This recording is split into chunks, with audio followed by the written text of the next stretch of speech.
నాగనాథ్ గారు, యా మీనరాశిని తీసుకుంటే ఎస్ నేను ప్రీవియస్గా మీద ఒక వీడియో చూశాను. ఓకే మీనరాశి అనగానే గుర్తొచ్చేది చేప. ఎస్ చేప నీటిలో ఉన్నంతసేపే దాని జీవనం. అవును ఒక్కసారి ఒడ్డుకు వచ్చిందంటే అది అసలు సర్వైవ్ కాలేదు, బతకలేదు. అవును సో ఈ మీన రాశి వాళ్ళకి ఈ చేప స్టోరీ ఎట్లా లింక్ అవుతుంది? ఓకే పర్సనల్ అండ్ స్పిరిచువల్ లైఫ్ని వాళ్ళు బ్యాలెన్స్ చేయగలరా? Yeah. అండ్ తర్వాత రాబోయే సూర్యగ్రహణం రోజు వీళ్ళకి మీరిచ్చే సజెషన్స్ ఏంటి? షూర్ వివేక్, మీరు అన్నారు కదా first thanks for watching that video. ఒకవేళ వీడియో చూడకపోయింటే అసలు ఇవాళ డౌట్ వచ్చేది అది. సో చాలామందికి కూడా ఒక డౌట్ ఏంటంటే మీనరాశి వాళ్ళకి మీరు ఏం మాట్లాడినా ఒక మీనరాశి వాళ్ళని ఎట్లా గుర్తుపట్టచ్చు అంటే మీరు అడిగిన ప్రశ్నకి కాంట్రడిక్ట్ ఆర్ఎల్స్ కాంట్రాస్ట్ ఆన్సర్ చెప్తారు వాళ్ళు. ఓకే, ఎందుకంటే వాళ్ళు అలా ఎందుకు ఆన్సర్ చెప్తారు? మీరు ఒకటి అడిగితే ఒక ఆన్సర్ చెప్తారు. మీరు లంచ్ చేశారా అంటే బ్రేక్ఫాస్ట్ గురించి అయినా చెప్తారు, లేకపోతే ఇంకో డిన్నర్ గురించో లేకపోతే ఇంకోటి ఏదో చెప్తారు. మీరు ఏ క్వశ్చన్ అడిగినా కానీ రేషనల్లీ కనెక్టెడ్ ఆన్సర్ రాదు. ఓకే, ఎందుకు రాదు అనుకుంటే ఇదే లాజిక్ అక్కడ ఏంటంటే, ఒక మీనరాశి అంటే చేప కదా. చేప అన్నది నీళ్ళల్లో ఉన్నప్పుడు ఆ నీళ్ళల్లో లేదా సముద్రంలో చెరువులో ఎక్కడ నీళ్లున్న ప్రదేశంలో ఉన్నా దానికి ఆ చేపకు అదొక ఒక త్రిశంకు స్వర్గం. దానికి అక్కడ ఉన్నటువంటి అట్మాస్ఫియర్, అక్కడ ఉన్నటువంటి మిస్ట్ కానీ ఏదైనా కానీ లోపల ఉన్నటువంటి పాకురు, అక్కడ అట్మాస్ఫియర్, రాళ్ళు, ఒక అందమైనటువంటి ఊహాత్మకమైనటువంటి ప్రపంచంలోనే చేప బతుకుతుంది with the support of water. అది దాని జీవితం. అది మీరు ఒడ్డున పడేయడం అంటే ఏంటి అంటే వ్యవహారం. అది వ్యవహారం అంటే ఏంటంటే ఈ చేపకి తనకి సర్వైవల్ ఏదైతే ఉందో నీళ్ళల్లో, ఈ సర్వైవల్ని మనము జ్యోతిష శాస్త్ర ప్రకారం ఎలా అర్థం చేసుకోవాలంటే, చేప ఎప్పుడు కూడా చాలా సున్నితమైనటువంటి భావజాలం, సున్నితమైనటువంటి ఆలోచనతో పాటు ఈ మీనరాశిలో పుట్టిన వాళ్ళు ఎప్పుడు కూడా ఒక ఊహాత్మకమైనటువంటి ప్రపంచం. ఫర్ ఎగ్జాంపుల్ చిన్నప్పటి నుంచి కూడా ఫిలిం డైరెక్టర్ అవ్వాలనుకుంటాడు, చిన్నప్పటి నుంచి కూడా తను ఒక పైలట్ అవ్వాలనుకుంటాడు. తన బాల్యంలో ఏవైతే కళలు ఉంటాయో ఆ కళలు సాకారం చేసుకోవడానికి, సార్థకం చేసుకోవడం కోసం వాళ్ళు ఎప్పుడు అనునిత్యం ఎప్పుడు అవకాశం వచ్చినా కానీ దాన్ని మెటీరియలైజ్ చేసుకోవడం కోసం ప్రయత్నం చేస్తారు. అంటే ఎప్పటికీ ఒకటే జోన్లో ఉంటారని భావన. వాళ్ళ ఊహ ఉంటుంది చూడండి. వాళ్ళు ఒకవేళ ఒక ఇమాజినేషన్, ఒక డొమైన్ క్రియేట్ చేసుకున్నారంటే ఈ ఊహ ఏదైతే చెప్పానో, if they want to become something, if they want to become a painter, fashion designer, what ever it is, ఈ ఊహ అన్నది వాళ్ళకి వాటర్తో కంపేర్ చేసుకోండి. This imagination is their passion, the basic survival. For them it is, they think that it is what is the pride. మనం మాట్లాడుకుంటుంది ఏంటి, గ్రహణ కాలంలో సూర్యుడు మనిషి జీవితంలో జీవంతో పాటు ఒక శరీరాన్ని ఇచ్చినప్పుడు శరీరం నుంచే మన ఆఖరి రోజు వరకు కూడా మన శరీరమే సర్వస్వం అవుతుంది. Your body is everything till your last date. So ఈ శరీరం నుంచే మీకు గుర్తింపు, ఐడెంటిటీ. దేనికి వస్తుంది గుర్తింపు? ఇప్పుడు చూడండి, ఎంతోమంది రాజకీయ నాయకులు చనిపోయిన వాళ్ళు శిలాస్తూపం ఎందుకు ఉంటుంది? అది గుర్తింపు. ఒకటి ఏంటంటే వాళ్ళు చేసిన సర్వీసెస్ గుర్తు చేసుకోవడానికి, రెండోది ఏంటంటే there is an identity of the body, right? ఒక శిలాస్తూపం అంటే బాడీ అది. సో ఆ వ్యక్తి ఏం చేశాడు అంటే ఫస్ట్ అతని శరీరం చూడాలి. అతను ఎలానో చనిపోయాడు కాబట్టి అతని స్తూపం చూస్తాం.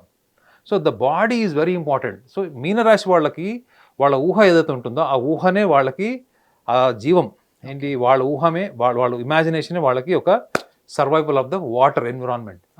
అది మీరు బయటపడేయడం అన్నారు అంటే ఏంటి, ఒడ్డున పడేస్తారు. ఒడ్డున పడేయడం అంటే ఏంటి, బయట ప్రపంచంలో అంటే వాళ్ళ ఇష్టానికి విరుద్ధమైంది, వాళ్ళ ఊహకు విరుద్ధమైంది ఏంటి. ఇప్పుడు వాడు ఒకటి చేయాలనుకుంటారు జీవితంలో, దానికి విరుద్ధమైన పని ఒకటి చేస్తున్నాడు. ఈ విరుద్ధమైన పనినే వాళ్ళకి నరకం. అదే వాళ్ళ మెటీరియలిస్టిక్ లైఫ్. అర్థమైందా? ఒకటి బయట బతకాలి అంటే మీరు ఏదో ఒకటి చేయాలి. ఇప్పుడు మీరు ఒక ఫ్యాషన్ డిజైనర్ అవ్వాలనుకున్నారు, లేకపోతే పైలట్ అవ్వాలనుకుంటున్నారు, ఆర్థిక స్తోమత లేదు. ఏం చేస్తారు? మీరు స్విగ్గీలో పనిచేస్తారా, జొమాటోలో పనిచేస్తారా, లేకపోతే పానీపూరి సెంటర్ పెట్టుకుంటారా? ఇవన్నీ ఏంటి, సర్వైవల్. మీరు బతుకు తెరువు కోసం రోజు జీవితం గడపాలి, కుటుంబం గడవాలి అనుకున్నప్పుడు మీరు కాలంతో పాటు పరిగెత్తక తప్పదు. ఈ కాలంతో పరిగెత్తడం అన్నదే వాళ్ళని ఒడ్డున పడేయడం లాంటిది. సో వాళ్ళ జీవిత కాలం కూడా ఇష్టపడకుండా బతికేది ఏంది, materialistic life. Okay, survival life. అలా అని చెప్పి ఈ మెటీరియలిస్టిక్ లైఫ్లో వాళ్ళు ఏమన్నా ఇంటెలిజెన్స్ యూజ్ చేయరు, వాళ్ళు దానికి పనికిరారు, దాన్ని కరెక్ట్గా ఛేదించలేదనుకుంటే మాత్రం రాంగ్ అది. సో చేపకి అంటే మీనరాశి వాళ్ళకి వాళ్ళ ఊహ ఎంత గొప్పదో, వాళ్ళ ఊహ ఎంత ఇష్టమో, సర్వైవల్కి వచ్చేటప్పటికి ఆ సర్వైవల్లో కూడా వాళ్ళు మాస్టర్స్ అవుతారు. చూడండి, materialistic life and as well as their passion or maybe the higher dimension of life, the creative life. Creative life అంటే కూడా స్పిరిచువల్ లైఫ్. ఓకే, ఈ రెండింటిని బ్యాలెన్స్ చేసేటువంటి మెంటల్ కెపాసిటీ వాళ్ళకి అనుభవంతో వస్తుంది. అందుకే చూడండి, మీనరాశి వాళ్ళకి జీవితంలో ఒక 30 ఏళ్ళు 28 ఏళ్ళు 30 ఏళ్ళు వచ్చే వరకు కూడా వాళ్ళకి డబ్బు సేవ్ చేసుకోవడానికి రకరకాల ప్రణాళికలు వేయడం, రాజకీయపరమైన కుట్రలు వేయడం ఇవి రావు. మీరు ఒక మీనరాశి వాళ్ళతో కూర్చొని ఒక 2 గంటలు మాట్లాడితే వాళ్ళ గురించి మీరు కొత్తగా తెలుసుకోవాల్సింది ఏమి ఉండదు. They are transparent and open books. ఇదే వాళ్ళ సమస్య ఏంటంటే వాళ్ళకి బతకడం రాదు, బయట ప్రపంచంలో నలిగిపోయి చాలా రకాల దెబ్బలు తిని నమ్మి మోసపోయే వాళ్ళు మీకు 99% మంది మీనరాశి వాళ్ళు ఉంటారు. ఎవరినైనా నమ్మి మోసపోతారు. ఎక్కువగా వాళ్ళకి వెన్నుపోటు పొడిచేవాళ్ళు వాళ్ళ కుటుంబ సభ్యులే ఉంటారు, అన్నదమ్ములు అక్కజెళ్ళలే ఉంటారు. ఎందుకు చెప్పండి? మీరు పెద్దరాయుడు సినిమాలు ఇట్లాంటివి చూసింటారు కదా, పెద్దన్నయ్య పెద్దరాయుడు, వీళ్ళ క్యారెక్టర్ అది ఏంటి, they always wanted to be the upper hand. So నేను ఇంట్లో పెద్ద మనిషిలాగా ఉండి అన్ని బాధ్యతలు తీసుకోవాలి, అన్నదమ్ములు అక్కజెళ్ళలు కాదు, వాళ్ళ పిల్లలు మనవరాళ్ళ బాధ్యతలు కూడా తీసుకోవాలి. And they always wanted actually respect. So మీనరాశి వాళ్ళకి మెటీరియలిస్టిక్ లైఫ్లో వాళ్ళు కోరుకునేది బలమైనది ఏదైనా ఉంది అంటే కనుక గౌరవం. అంటే మీకు ఒక పూల హారం వేస్తే ఏంటది? గౌరవం. అదొక పెద్ద ఉన్నతమైన గౌరవము. మీరు మీ మీద మనస్ఫూర్తిగా వేసేది. అఫ్కోర్స్ రాజకీయ నాయకులు డబ్బులు చేయించుకుంటారు, అది వేరే విషయం. చాలామంది అంతే బాధపడతారేమో. చాలామంది జ్యోతిష్యులు కూడా సన్మానాలు సత్కారాలు కూడా అట్లాంటి క్రమంలో జరుగుతాయి, అంటే వాళ్ళ నాలెడ్జ్కి సంబంధం లేకుండా. సో వీళ్ళు మీనరాశి వాళ్ళు అలా కాదు. మీనరాశి వాళ్ళు జీవం ఇస్తారు, అంటే జీవం అంటే ఒక ప్రాణం పెట్టేస్తారు వాళ్ళ బాధ్యతలో. మీకు మీనరాశిలో వాళ్ళకి అనిపించేది సెల్ఫ్లెస్నెస్, అంటే నిస్వార్థము అన్నది వాళ్ళ లక్ష్యం. ప్రేమ, జాలి, దయ, ఇవన్నీ కూడా వాళ్ళకి పుట్టుకతోనే ఆ దైవాంశ సంభూతులకు ఉండే లక్షణాలు ఉంటాయి. ఈ లక్షణాల్లో కొన్ని లక్షణాలు మీకు కర్కాటక రాశి వాళ్ళు కూడా ఉంటాయి, ఆల్రెడీ చెప్పాను. సో మీనరాశిలో ఈ లక్షణాలు ఉండడం వల్ల ఇది ఏంటి అసలు, వీళ్ళు ఏ రకంగా దీన్ని వీళ్ళు మెరుగుపరుచుకుంటారు, దీన్ని మెరుగుపరచుకోవడం కోసం చేసే క్రమంలో మనం వాళ్ళని గైడ్ చేసినా ఎందుకు చేయలేదంటే వాళ్ళకు ఒక భయం ఉంటుంది. గుర్తుపెట్టుకోండి, ఫిష్, చేప గురించి తెలుసా మీకు? చేపని మీరు ఒక పెద్ద అక్వేరియంలో పెట్టండి, ఒక 100 చేపలు 10 చేపలు ఉంటాయి కదా, మీరు చేపని అక్వేరియంలో, ఇది టెస్ట్ చేసినటువంటి సైంటిఫిక్ ఫ్యాక్ట్ చెప్తున్నాను మీకు. మీరు ఒక కార్నర్కి ఫిష్ వచ్చినప్పుడు దాన్ని మీరు ఏదైనా హార్మ్ఫుల్గా ఏదైనా చేయండి అక్కడ, అంటే దాన్ని కొట్టడం కానీ ఏదైనా ట్రై చేయండి. మళ్ళీ అదే చేప ఆ ప్లేస్కి రావడానికి it takes lot of time. చూడండి, ఉన్నదే అక్వేరియం ఇంత, మీరు ఎక్కడైతే దాన్ని హార్మ్ చేశారో డ్యామేజ్ చేయడానికి ట్రై చేశారో ఆ ప్లేస్కి it takes lot of time to come back and stay there comfortably. అంటే అర్థం ఏంటిది, వీళ్ళు ఒక న్యాచురల్గా స్వభావసిద్ధి, అంటే వాళ్ళకి న్యాచురల్ ఇన్స్టింక్టివ్ ఏదో ఉంటుందో దాంతో బతకడం వల్ల దాన్ని ఎక్కువగా ఆర్గనైజ్ చేసుకోవడం, పొలిటిసైజ్ చేసుకోవడం రాక వీళ్ళు ఎప్పుడు కూడా న్యాచురల్గా ఉంటారు. వీళ్ళకి జీవితంలో ఎవరైనా దెబ్బ తగిలితే తప్ప అది వాళ్ళకి బుద్ధిలోకి ఎక్కదు. అంటే ఎవరైనా మోసం చేసినా వెన్నుపోటు పొడిస్తే తప్ప వీళ్ళకి అదే బుద్ధిపూర్వకంగా వాళ్ళకి స్టోర్ అయ్యి అది ఓహో మన ఏరియాలో జాగ్రత్తగా ఉండాలి అన్నటువంటి ఉండదు. సో ఈ అనుభవాల నుంచి వాళ్ళకి ఎస్టాబ్లిష్ అయ్యేది ఏంటంటే భయం. అంటే ఇది మెటీరియలిస్టిక్ లైఫ్లో వీళ్ళకి చాలా ఫియర్ ఫ్యాక్టర్స్తోని, ఫోబియాస్తో ఉంటారు వీళ్ళు. ఇది ఒక చేప యొక్క మనస్తత్వం ఇది. సో దీని జ్యోతిష్యంలో చాలా అద్భుతంగా చెప్పారు. అయితే మనం ఇప్పుడు మాట్లాడేది ఏంటి, ఐడెంటిటీ అండ్ సెల్ఫ్ ప్రైడ్, అవునా?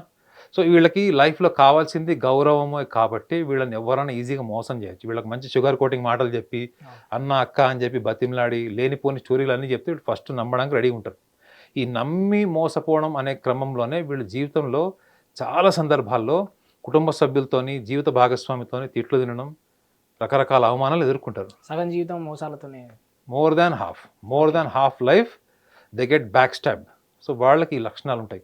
సో ఈ లక్షణాలు వెనక వీటన్నిటిని మీరు ఒక్క చిన్న ఫార్ములాతో చేసి ఓవర్కమ్ చేయొచ్చు వాళ్ళు చేస్తే. కానీ వాళ్ళు జనరల్గా చేయరు, చెప్తున్నా ఆయన. మీరు ఎదుటి వ్యక్తుల దృష్టిలో లేదా ఎదుటి వ్యక్తులకి వాళ్ళను గౌరవించాలి, వాళ్ళను చాలా ఉన్నతంగా చూడాలి అనే ఆలోచన తీసేయడం. మీరు చేసే పనిలోనే మీకు గౌరవం వస్తున్నప్పుడు, గౌరవం it should not be the different faculty. Right? If I'm performing well, people will appreciate. Why should I speak something people to appreciate? అవునా కదా? ఇప్పుడు నేను నా నాలెడ్జ్ షేర్ చేస్తున్నాను, మీకు ఏ బుక్స్లో కూడా ఈ నాలెడ్జ్ కనపడదు, మీకు ఈ బుక్స్లో ఉండవు ఇవన్నీ, నేను రీసెర్చ్ చేసిన ఇన్ఫర్మేషన్ చెప్తున్నాను. కానీ మనకు రొటీన్గా ఉండేది ఏంటి, మనం ఏం పరిహారం చేసుకోవాలి, మనం ఏ గ్రహణ కాలంలో ఇలా ఉండాలి అలా ఉండాలని చెప్తున్నారు. అవన్నీ కూడా నిజంగా మనిషి జీవితంలో ఎంతవరకు ఇప్పుడు పరిహారాలు పాటిస్తారు గ్రహణ కాలంలో అవన్నీ. సో మనిషి ఎక్స్పెక్టేషన్ ఏముంటుంది, ధర్మబద్ధంగా మనం చేసే దానివల్ల మనకి ఏదైనా ధనలాభం జరుగుతుందా, ఆర్థికంగా ఎదుగుతాం అనుకుంటుంది. సో కానీ నిజంగా సైన్స్ ఏం చెప్తుంది, సైంటిఫిక్ ఫ్యాక్ట్ ఏంటంటే మీరు ధర్మబద్ధంగా చేసేవి, సాంప్రదాయాలు పాటించేవి, దానివల్ల మీరు ఆర్థికంగా ఎదిగితే ప్రపంచ దేశాల్లో ఎన్నో దేశాలు ధార్మికంగా ధర్మబద్ధంగా ఉన్నప్పటికీ కూడా అవి ఆర్థికంగా ఎదగలేదు. Okay. That is an evidence, that is scientific evidence. So కానీ ధర్మబద్ధంగా మనం చేసేది ఏంటి? What is righteousness? ధర్మం అంటే righteousness. What is right, what is wrong? ఈ రైటీషియస్నెస్ ఏదైతే మనం ప్రాక్టీస్ చేస్తామో దానివల్ల మన ఆలోచన విధానంలో ఒక సరళత్వము, ఒక ఎన్హాన్స్మెంట్, ఒక డెవలప్మెంట్ జరుగుతుంది. ఈ డెవలప్మెంట్ జరగడం వల్ల ఏమవుతుందంటే మన జీవితంలో ఎన్ని రకాల ఒడిదుడుకులు వచ్చినా, ఫెయిల్యూర్స్ వచ్చినా మన స్థితప్రజ్ఞత, మన బ్యాలెన్స్ కోల్పోకుండా ఉంటాం. Actually we follow all the rituals and dharma only to attain the balance. The balance of life is more important than successful life and the pride. This is more important. ఇది ఇప్పుడు ప్రపంచవ్యాప్తంగా అందరూ ఆధ్యాత్మిక గురువులు చెప్తున్నారు, వదిలేండి సక్సెస్, దేనికి పనికిరాదు. Most successful people are depressed. Most successful people have attempted suicide and many people have killed themselves. Yes. So what is the importance of identity? What is the importance of success? It's a part of life, and when you are performing with a great grace and you are completely involved with your work, success follows, money follows. So ఇది మీనరాశి వాళ్ళు ముఖ్యంగా గమనించాల్సింది. అనవసరమైన ఆర్భాటము లేదా తెచ్చిపెట్టుకున్నటువంటి పేరు ప్రఖ్యాతులు, కీర్తి, వీటిని గనక మీరు క్యారీ చేస్తున్నట్టే గ్రహణ కాలంలో మీరు ఇది ఒక్కటి గమనించండి. ఇది నేను సెకండ్ రాశికి చెప్తుంది ఏంటంటే గ్రహణంతో సంబంధం లేకుండా 365 రోజులు మీరు పాటించాల్సింది ఏంటంటే unwanted respect, unwanted what you call honour. Okay. జీవితంలో దేనికి పనికిరాని కీర్తి ప్రతిష్టల్ని మీరు ఫస్ట్ రోజు ఆచమనంలో వదిలేస్తాం చూడండి, అట్లా వదిలేస్తే మీరు కోరుకున్న గుర్తింపు కన్నా, మీరు కోరుకున్న గౌరవం కన్నా గొప్పది మీరు సాధిస్తారు. ఎందుకంటే మీకు ఆ లక్షణం డిఫాల్ట్ బై బర్త్ మీ రాశి వాళ్ళకు ఉంది కాబట్టి చిన్న ప్రయత్నం వాళ్ళు చేస్తే వాళ్ళ జీవితంలో ఒకటి మనశ్శాంతితో ఉంటారు. వీళ్ళని వెన్నుపోటు పొడిచే వాళ్ళని గుర్తిస్తారు. వీళ్ళని మోసం చేయడానికి వీళ్ళు వేసుకున్న ట్రాక్స్ అన్ని కూడా క్లియర్ అయిపోతాయి. వాళ్ళ కుటుంబానికి మాత్రమే కాకుండా సమాజానికి, వాళ్ళ కుటుంబ సభ్యులకి అందరికి కూడా ఆదర్శవంతంగా ఉండేటువంటి అవకాశం కూడా బలంగా ఉంటుంది. హిట్ టీవీ యాప్, ఇందులో short news, live news, entertainment shows, movies, digital magazines తో పాటు మీ జిల్లా వార్తలను కూడా ఫ్రీగా చూడొచ్చు. ఇంకెందుకు ఆలస్యం, వెంటనే హిట్ టీవీ యాప్ ని డౌన్లోడ్ చేసుకుని ఫ్రీగా ఎంటర్టైన్మెంట్ పొందండి. Hit TV app, hit TV app, please download hit TV app. Hit TV app ని ఫ్రీగా డౌన్లోడ్ చేసుకొని ఎంజాయ్ చేయండి. మీకు నచ్చిన ఎంటర్టైన్మెంట్ కోసం హిట్ టీవీ యాప్ ని ఫ్రీగా డౌన్లోడ్ చేసుకొని ఎంజాయ్ చేయండి. హిట్ టీవీ యాప్ ని డౌన్లోడ్ చేసుకుని ఆస్వాదించండి, ఆశీర్వదించండి. ఇంతమంది సెలబ్రిటీలు హిట్ టీవీ యాప్ ని డౌన్లోడ్ చేసుకోండి అని చెప్తున్నారంటే ఎంత మంచి యాప్ ఆలోచించండి. అమెరికా అమెరికా అమెరికా అమెరికాలో చదవాలనుకునే వాళ్ళకి విశ్వసనీయమైన పేరు మన శౌర్య కన్సల్టెన్సీ. UK లో 1 year masters, UK లో 1 year masters, 2 years work permit up to 5 years visa. Contact Saurya Consultancy. Contact 89851 89851.